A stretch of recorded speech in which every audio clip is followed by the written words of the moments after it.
Saya berkomitmen untuk melunasi hutang DBH Provinsi tahun 2023 sebanyak 11 miliar.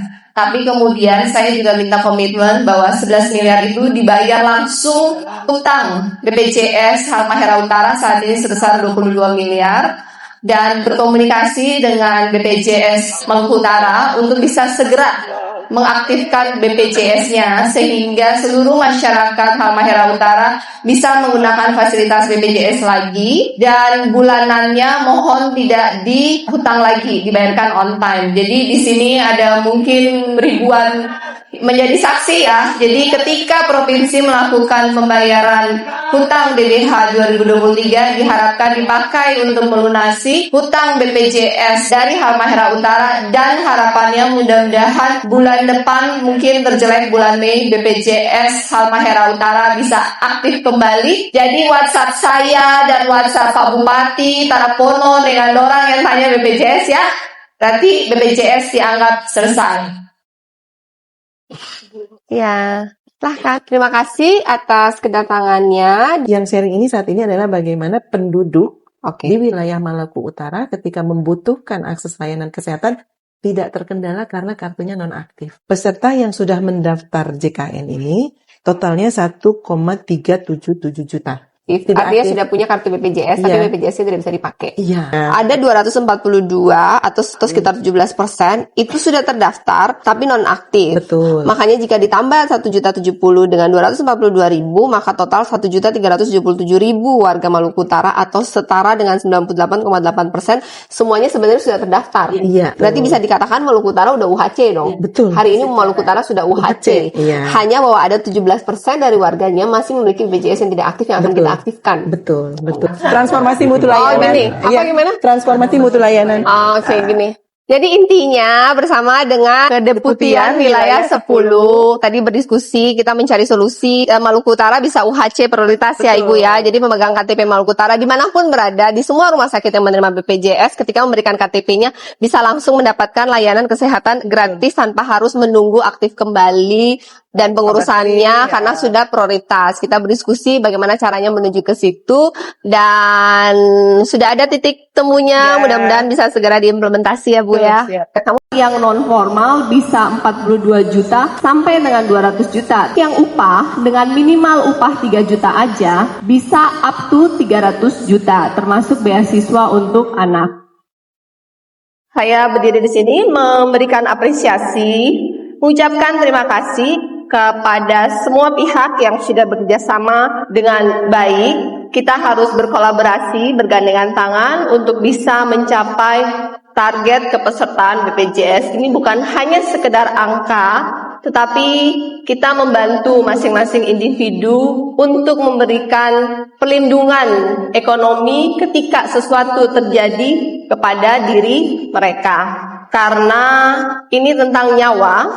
Yang punya harapan, anak-anaknya bisa nanti tetap sekolah, ibu-ibunya bisa tetap kuat berdiri, meskipun kehilangan sandaran utama. Karena kita tidak pernah tahu apa yang terjadi. Kita, pemerintah Provinsi Maluku Utara pun secara intens mendorong lebih jauh mengintegrasikan data pekerja rentan, mendorong anggaran perlindungan tenaga kerja non-formal, dan yang paling penting menjalin kolaborasi lintas sektor, pemerintah daerah, usaha, swasta, BPJS tenaga kerja. Tahun ini kita sudah anggarkan 1 miliar, akan kita tambahkan lagi di APBD perubahan, bekerja sama dengan Pemkab. Kemarin sudah berbicara dengan Pak Bupati Halmahera Selatan dan Bupati Halmahera Tengah, setuju menggunakan ADD, membantu membayar tahun pertama kepada petani nelayan, sambil mensosialisasi tahun kedua biarkan mereka belajar bayar sendiri. Dengan mengeluarkan 200.000 setahun, ketika musibah terjadi kecelakaan di tempat kerja maupun tiba-tiba takdir memanggil, itu keterjaminan untuk anak istri atau suami yang ditinggal itu ada. Buat yang non formal bisa 42 juta sampai dengan 200 juta tergantung tahun kepesertaannya. Untuk yang upah dengan minimal upah 3 juta aja bisa up to 300 juta termasuk beasiswa untuk anak. Terima kasih banyak atas nama manajemen BPJS Ketenagakerjaan dan secara pribadi bahkan saya detect beberapa masyarakat dari IG Ibu. Akhirnya saya follow Ibu. Banyak yang bertanya, betul dengan 200.000 sekian kita bisa mendapatkan perlindungan sampai ketika terjadi resiko kita kecelakaan, anak kita dapat beasiswa sampai lulus kuliah. Apa betul hanya dengan 16.800 seperti yang disampaikan Ibu Gubernur kami? Bahkan ada yang di luar Provinsi Maluku Utara. Kita mungkin tidak bisa menghindari badai, tapi kita bisa membangun perlindungan agar orang-orang yang kita cintai tetap selamat melewatinya. Terima kasih sekali lagi, apresiasi untuk semangat kolaborasi yang sangat baik antara semua stakeholder yang hadir pada siang hari ini. Jadi BPJS Tenaga Kerja ini kita dari Pemprov hanya bantu 1 kali tahun ini saja. Kenapa? Karena nilainya cuma 200.000 1 tahun atau 1 bulan cuma 16.800. Setiap bulan punya tidak 16.800. Punya tidak? Punya. Kalau tidak punya, stop beli rokok 2 bungkus itu sudah 16.800 ya, atau 1 bungkus ya. 1 bungkus saja itu sudah 16.500. Kenapa perlu punya BPJS Tenaga Kerja? Karena pertama, kalau ada apa-apa di laut meninggal, ada bantuan 48 juta. Kalau sudah lewat 3 tahun BPJS-nya, makanya setiap tahun harus perpanjang. Kalau ada apa-apa, ada beasiswa untuk anak sampai dengan 174 juta. Jadi total dapat, kemarin ada beberapa nelayan tuh dapat sampai 223 juta. Orang tara minta-minta, tapi kalau ada apa-apa di laut, istri anak kan terjamin. 200.000 kalau ada apa-apa dapat 200 juta. Boleh kata Rada? Jadi kalau selesai tahun ini, tahun depan perpanjang sendiri boleh tidak? Ada kebijakan dari kabupaten juga dengan dana desa juga yang belum akan dibantu ya. Ini permintaan Pokir ya. Jadi anggota DPRD Provinsi Maluku Utara punya Pokir. Berdasarkan reses turun di Halmahera Selatan menghasilkan ini Pak Agil Haji Subur, ya, Munawir Mandat, Rusman Abdullah. Halo Ternate.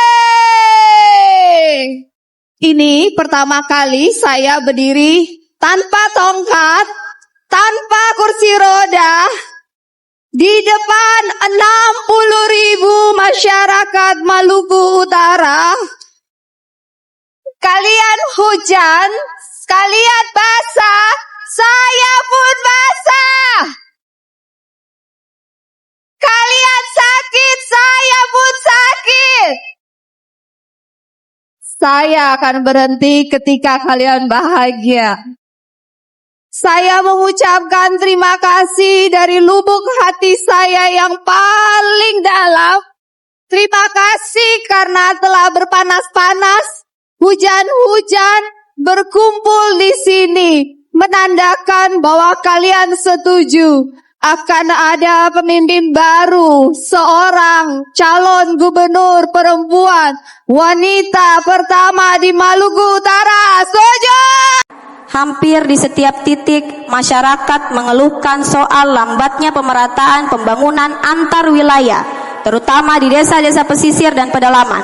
Banyak program pemerintah yang belum sepenuhnya menyentuh basis kebutuhan real, misalnya bantuan alat pertanian tanpa bibit atau bantuan nelayan tanpa BBM, yang akhirnya membuat program menjadi simbolis bukan solutif. Kami juga menemukan adanya keluhan masyarakat terhadap perusahaan-perusahaan tambang di wilayah Galela Barat seperti PT Tri Usaha Baru yang dinilai belum maksimal memberi kontribusi sosial dan justru memunculkan sengketa lahan. Rakyat ingin tambang hadir. Aspirasi rakyat sangat jelas. Mereka tidak anti investasi tetapi menolak ketidakadilan.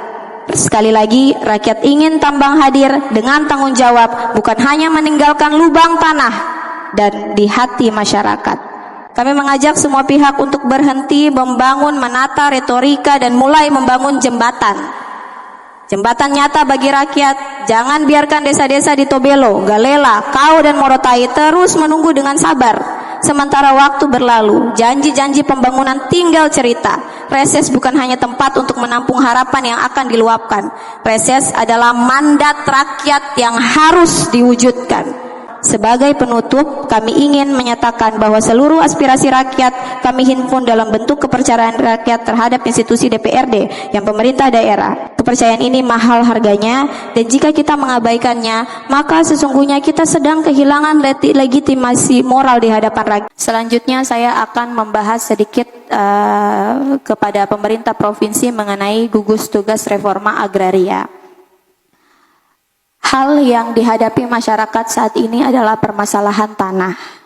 Dan untuk pengetahuan kita bersama di teman-teman komisi, masyarakat, dan pemerintah provinsi, kita bisa melihat informasinya itu di website Bumi ATN BPR. Mungkin masyarakat dan teman-teman komisi di setiap dapil bisa meng-cross-check status tanah di website Bumi ATN BPR. Saya ingin menjelaskan sedikit mengenai gugus tugas reforma agraria karena saya melihat narasi pemerintah provinsi yang tersebar di sosial media. Saya ingin mengatakan bahwa fungsi gugus tugas reforma agraria itu adalah tim koordinasi lintas sektor yang mendapatkan legitimasi, mendapatkan wewenang yang sangat tinggi untuk memaksa pihak-pihak untuk duduk dan membuka data. Gubernur adalah ketua gugus tugas reforma agraria provinsi, di mana gubernur memiliki posisi tertinggi dalam wewenang wilayah. Beliau bisa melakukan pertama, pembentukan kelembagaan. Kedua, mereka bisa melakukan komando dan koordinasi. Dan yang paling penting, Pak Wakil Gubernur bisa menentukan kecepatan penyelesaian konflik pertanahan yang ada di Provinsi Maluku Utara dan berkoordinasi langsung tanpa perlu harus ke Jakarta dan menunggu arahan. Jadi saya ingin mengatakan bahwa saya berharap pemerintah provinsi memahami wewenang yang ada, yang dimiliki oleh pemerintah provinsi, sehingga ada inisiasi-inisiasi yang bisa dilakukan secara cepat mengenai konflik pertanahan yang ada yang masyarakat di Maluku Utara hadapi, tidak hanya di dapil saya tapi juga di Halmahera Timur dan beberapa kabupaten kota di Provinsi Maluku Utara. Sehingga saya meyakini ketika pemerintah provinsi mampu menginisiasi beberapa langkah, maka koordinasi di pusat pastilah lebih cepat dan pastilah tidak alot. Yang ingin saya tekankan di sini bahwa ingat, kita juga punya wewenang di provinsi, sudah diberikan legitimasi, sudah diberikan posisi, sudah diberikan wewenang, maka ambil inisiasi itu, pilih mana kasus yang bisa diselesaikan dengan cepat. Dan dalam beberapa hal saya ingin menekankan kepada pemerintah provinsi bahwa kita DPRD provinsi dan pemerintah provinsi berjalan bersama. Ketika pemerintah provinsi mampu membuka data, pemerintah provinsi mau memberikan kita mampu memfasilitasi hasil-hasil aspirasi dari konstituen kita, maka saya sendiri dari Partai Gerindra, kader Partai Gerindra, saya pun akan mau bekerja sama dengan pemerintah provinsi membawa segala aspirasi ini, dan saya meyakini dari segala fraksi kita mampu membangun daerah ini dan mampu meningkatkan lagi komunikasi kita yang cukup alot itu yang selama ini kita rasakan. Kita mampu percepat itu di pusat kalau memang ada kerjasama, kalau memang good governance itu hadir di Provinsi Maluku Utara, kalau memang transparansi itu hadir di Provinsi Maluku Utara, maka saya yakin Provinsi Maluku Utara ke depan akan lebih maju. Assalamualaikum warahmatullahi wabarakatuh. Kita semua berbeda-beda, dari partai yang berbeda, pandangan yang berbeda, latar belakang yang berbeda, kepentingan yang berbeda. Tetapi kita semua ada dalam satu kapal, dan saya mengajak seluruh DPRD dalam ruangan ini bersama dengan OPD untuk kita bekerja sama dengan satu tujuan, untuk mensejahterakan masyarakat Maluku Utara dan berjuang untuk kita sebagai daerah penghasil, daerah yang menghasilkan nikel 50% dari nikel Indonesia, di mana Indonesia adalah produksi nikel 40% dunia. Jadi artinya Maluku Utara ini kita produksi nikelnya tuh 20% kepada dunia. Tapi saya menyadari penuh bahwa APBD kita tidak mencerminkan hal itu. Kesejahteraan masyarakat Maluku Utara tidak mencerminkan hal itu. Mari kita duduk bersama, berpikir out of the box, mencari langkah-langkah melalui partai, melalui entahlah melalui apa, tapi bagaimana kita bisa menaikkan PAD bersama, kita bisa mendatangkan jalan dan jembatan, kita bisa mendatangkan investor, sehingga masyarakat Maluku Utara bisa sejahtera dalam arti yang sesungguhnya. Tanpa kolaborasi, tidak mungkin kita bisa berhasil sesuai dengan tema HUT Pemprov Maluku Utara yang ke-26. Kita membangun dengan hati, dengan inovasi dan kolaborasi. Saya dan Pak Sarbin, kita hanya manusia biasa yang dititipkan amanah 5 tahun oleh masyarakat Maluku Utara. Tanpa kerjasama, kita tidak bisa berhasil. Kita butuh kerjasama, kita butuh super tim, sehingga amanah masyarakat Maluku Utara yang dititipkan kepada saya, Pak Sarbin, para ketua, pimpinan, ketua fraksi, dan seluruh anggota yang ada di ruangan ini, kita pergunakan dengan baik. Terima kasih, semoga Tuhan memberkati kita semua. Wassalamualaikum warahmatullahi wabarakatuh. Om Santi, Santi, Santi Om.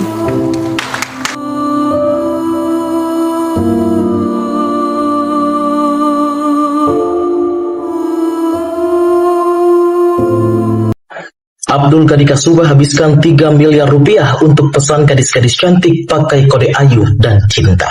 Saksi Elia Gabrina Bahmid menceritakan bagaimana dia memenuhi perintah terdakwa mantan Gubernur Maluku Utara Abdul Ghani Kasubah soal wanita. Saat bersaksi di Pengadilan Negeri Ternate Kamis 18 Juli 2024, Elia mengaku menjadi penghubung untuk membawa wanita yang dipesan terdakwa. Elia yang memanggil AGK dengan sapaan Om Haji mengatakan dirinya bersedia menyediakan banyak wanita untuk melayani AGK untuk memudahkan mendapatkan proyek di lingkungan Provinsi Maluku Utara. Pesanan wanita untuk melayani AGK memakai kode sandi khusus saat mengantar wanita pesanan AGK. Elia biasanya memakai kode ayu maupun cinta. Setelah direspon, barulah Elia menuju ke hotel bersama wanita yang akan dipertemukan dengan AGK. Setelah pertemuan AGK dengan wanita yang diantar Elia di kamar tersebut, Elia diminta AGK untuk memberikan uang kepada wanita yang berduaan dengan AGK. Nilainya bervariasi, mulai dari 10 juta rupiah hingga 50 juta rupiah. Elia mengaku total uang yang dikeluarkan hanya untuk membayar wanita itu senilai mencapai 3 miliar rupiah dalam sehari. AGK biasa bertemu dengan 3 wanita yang bertemu di kamar hotel. Ada beberapa hotel yang digunakan AGK untuk bertemu dengan para wanita cantik ini, di antaranya di Hotel Bidakara dan Swiss Bell Hotel Jakarta, serta Hotel Bella Ternate. Elia mengaku sering menggunakan uang pribadinya terlebih dahulu untuk membayar perempuan pesanan AGK. Setelah itu, barulah AGK mengganti uang Elia. Pak Abdul, maskernya dibuka Pak. Pak, dibuka aja. Sampaikan Bapak. Untuk majuan dikit Pak, boleh? Gimana Pak? Ada yang mau disampaikan? Pak, boleh majuan sedikit Pak. Ada yang mau disampaikan untuk masyarakat? Minta maaf kepada masyarakat. Kalau ada hal-hal yang terjadi seperti ini, menurut saya artinya sudah berusaha selama 2 periode. Tapi akhirnya jabatan terakhir tertanggung soal seperti itu. Saya kira itu adalah risiko jabatan anak-anak yang tertentu. Oh gitu Pak, ada kalau di hotel warga sana nggak Pak? Pak, yang di hotel ngapain Pak? Di hotel itu kemarin ngapain sih Pak? Kalau di hotel itu saya punya uang kontan 1 juta. Oh gitu, jadi Bapak ke situ? Tapi kemungkinan ada transaksi yang di luar saya. Oh, ada transaksi di luar juga. Pak, yang depannya Pak.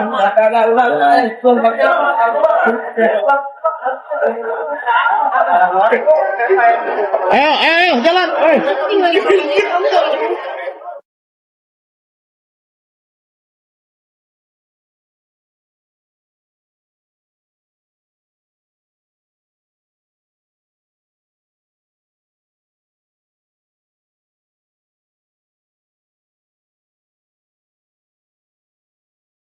Satu persatu kelakuan ex-gubernur Maluku Utara Abdul Ghani Kasubah terungkap di persidangan. Selain kerap membawa perempuan muda ke hotel, AGK juga diam-diam mengirim uang puluhan juta kepada mahasiswi cantik yang juga pegawai sebuah bank di Maluku Utara. Pada sidang Kamis 25 Juli 2024, Jaksa Penuntut Umum dari KPK menghadirkan Wiwin Nurlindatan. Dia adalah seorang mahasiswi dan juga bekerja sebagai pegawai Bank Maluku. Perempuan cantik ini mengakui pernah menerima uang puluhan juta dari AGK. Diketahui Wiwin dikirim uang secara diam-diam sebanyak 7 kali oleh AGK. Nominal yang dikirimkan mulai dari 10 hingga 5 juta rupiah. Kacau nih mantan Gubernur Maluku Utara atau Malut Abdul Ghani Kasuba. Udahlah korup, doi juga nggak bisa kendalin syahwat keseksualnya. Jadi Abdul Ghani didakwa atas kasus penerimaan sejumlah uang dari proyek infrastruktur dan jual beli jabatan di Pemprov Malut. Yang bikin mind-blowing, selama menjabat dia gelontorin dana 3 miliar rupiah cuma demi ngamar sama perempuan. Bahkan kabarnya dia pernah ngamar sama 3 perempuan dalam satu hari di jam yang berbeda. Pernyataan ini disampaikan Elia Gabrina Bahmit, kontraktor sekaligus anggota DPRD Halmahera Selatan. Elia hadir sebagai saksi di lanjutan sidang kasus yang menjerat Abdul Ghani itu di Pengadilan Negeri Ternate pada 18 Juli. Dalam sidang, Elia ngaku yang mencarikan teman kencan Abdul Ghani. Abdul Ghani minta para perempuan itu dibayar pakai duit Elia dan nanti diganti. Tahu berapa budgetnya? 10-50 juta untuk satu perempuan. Semoga pejabat publik model begini dihukum seberat-beratnya. Yuk, lawan pejabat publik yang korup dan bejat. Daftar 3 mahasiswi kedokteran dari 34 wanita cantik yang terima uang dari mantan Gubernur Malut. Majelis Hakim Pengadilan Negeri, PN, Ternate sebelumnya membeberkan sejumlah nama wanita yang diketahui menerima uang dari mantan Gubernur Maluku Utara, Abdul Ghani Kasuba, AGK. Hal itu dibacakan majelis sesuai berita acara pemeriksaan, BAP, dari KPK, dalam sidang kasus dugaan suap AGK. Seorang mahasiswi kedokteran bernama Maria Jessica, adalah salah satu dari deretan nama wanita yang pernah menerima uang dari AGK. Ternyata tidak hanya satu, melainkan ada 3 yang diketahui merupakan mahasiswi kedokteran di Malang, menerima uang dari AGK dalam jumlah fantastis. Hal ini terungkap pada sidang lanjutan yang digelar pada Kamis, 1 Agustus 2024, lalu, dengan hanya menghadirkan terdakwa AGK untuk dimintai keterangan. Setelah Maria Jessica yang diketahui menerima sebesar 1.660 juta rupiah, ada nama Aprilianti Stella alias Haya yang muncul di persidangan, namun diduga telah meninggal dunia. Selain itu, ada juga nama Nasmi yang juga merupakan mahasiswi kedokteran spesialis di Malang, turut menerima uang dari AGK. Diketahui sebelumnya, pegawai bank cantik bernama Wiwin Nurlindatan serta mantan Putri Indonesia perwakilan Maluku Utara, Gusti Chairunia Kusumayuda, juga mengaku pernah menerima uang dari AGK. Hal ini terungkap dari kesaksian wanita yang akrab disapa Runi itu, pada sidang lanjutan kasus korupsi AGK di PN Ternate, Rabu, 31 Juli 2024. Sedangkan pegawai Bank Maluku, Wiwin Nurlindatan, dihadirkan sebagai saksi dan mengakui hal yang sama, pada sidang lanjutan Kamis, 25 Juli 2024, lalu. Pada sidang yang menghadirkan Elia Gabrina Bahmit sebagai saksi, Kamis, 18 Juli 2024, terungkap bahwa AGK sering menemui beberapa wanita. Terungkap dalam berita acara persidangan, BAP, salah satu dari wanita tersebut berprofesi sebagai pramugari, yang ditemui AGK di pesawat.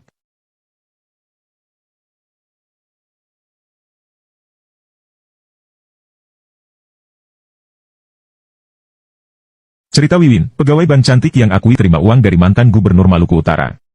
Nama Wiwin Nurlindatan muncul di persidangan kasus mantan Gubernur Maluku Utara, Abdul Ghani Kasuba. Wiwin dituding sering mendapat uang dari sang gubernur melalui ajudan bernama Ramadan Ibrahim, ASN. Hal itu terungkap pada sidang lanjutan perkara suap mantan Gubernur Maluku Utara yang digelar di Pengadilan Negeri Ternate, Kamis, 25 Juli 2024, lalu. Wiwin Nurlindatan dihadirkan jaksa dari KPK bersama 12 saksi lainnya. Kepada tribunternate.com, Wiwin Nurlindatan menceritakan permasalahan tersebut. Kata Wiwin, uang yang diberikan Abdul Ghani bukan atas permintaannya, namun diberikan tanpa sepengetahuannya. Di sini saya tegaskan, uang yang diberikan ke saya itu bukan saya yang minta, namun inisiatif Pak Gub yang diberikan lewat ajudan, katanya, Sabtu, 27 Juli 2024. Kronologi diberikannya uang dari Abdul Ghani versi Wiwin. Awalnya Abdul Ghani mampir ke kantor tempat Wiwin bekerja, dengan tujuan memantau aktivitas kantor. Akan tetapi setelah bertemu Wiwin, Abdul Ghani malah bertanya kepadanya, apakah ada aktivitas lain di luar kantor? Kala itu Pak Gubernur pernah tanya ke saya, selain ke kantor ada aktivitas lain di luar kantor? Saya jawab, selain kantor, saya juga mahasiswa. Dari situ Pak Gub bilang nanti dia bantu biaya kuliah, ungkapnya. Mendengar perkataan tersebut, Wiwin lantas menolak uang yang dijanjikan Abdul Ghani lewat ajudan. Saya tolak, tapi dipaksa. Di situ saya pikir, mungkin sebagai orang tua, beliau ada rezeki jadi berikan uang ke saya, jelasnya. Wiwin juga menegaskan persoalan ini tidak ada kaitan dengan tempatnya bekerjanya, karena hal ini lebih kepada personal dirinya yang kebetulan mengenal Abdul Ghani. Selain itu saya perlu tegaskan juga, soal pemberian uang, saya tidak pernah minta, apalagi soal ajakan Abdul Ghani soal berlibur, itu pun tidak pernah. Di sini saya tidak membela diri, akan tetapi apa yang saya sampaikan sesuai yang terjadi hingga saya bersaksi di persidangan, pungkasnya.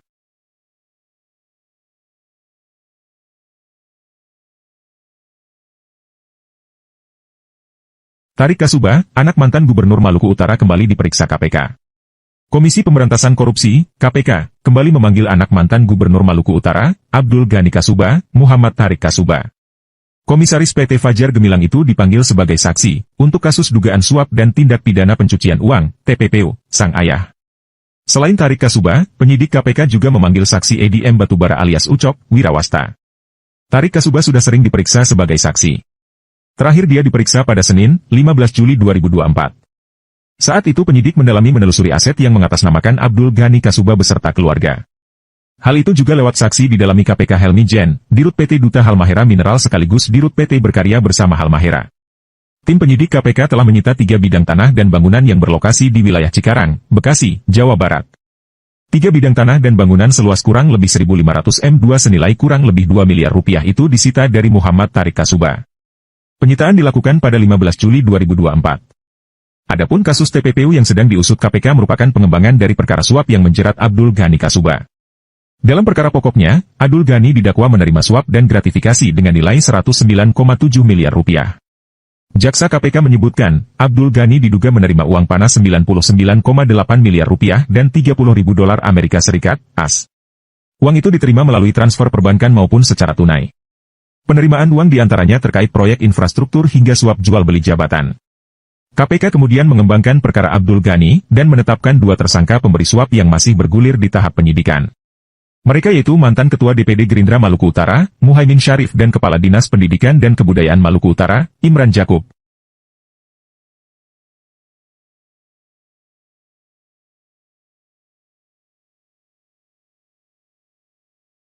Download Tribun X sekarang, menghadirkan lokal menjadi Indonesia. Mantan Gubernur Maluku Utara atau Malut Abdul Ghani Kasuba saat ini tengah dalam kondisi kritis di Rumah Sakit Umum Daerah atau RSUD Dr. Chasan Bosoirie Ternate. Komisi Pemberantasan Korupsi atau KPK pun memberikan responsnya terkait kondisi Abdul Ghani Kasuba tersebut. Juru bicara KPK Tessa Mahardika Sugiarto pada Senin 10 Maret 2025 mengatakan bahwa saat ini Abdul Ghani sudah berada dalam pengawasan Mahkamah Agung atau MA. Hal tersebut lantaran kasasi dalam kasus suap pengadaan barang dan jasa atau PBJ serta perizinan di lingkungan pemerintahan provinsi atau Pemprov Malut dan gratifikasi sedang berproses di MA. Tessa mengungkapkan bahwa Abdul Ghani saat ini tengah menjalani kasus atas perkaranya. Kini KPK sudah tidak lagi punya kewenangan atas Abdul Ghani. Menurut dia, pembantaran penahanan Abdul Ghani dapat dilakukan apabila dalam kondisi tertentu, salah satunya sakit yang membutuhkan perawatan. KPK yakin bahwa rumah tahanan atau rutan yang kini menjadi tempat Abdul Ghani telah melapor ke MA. Berdasarkan informasi, Abdul Ghani sedang dalam kondisi kritis selama 2 minggu karena adanya penumpukan cairan pada kepala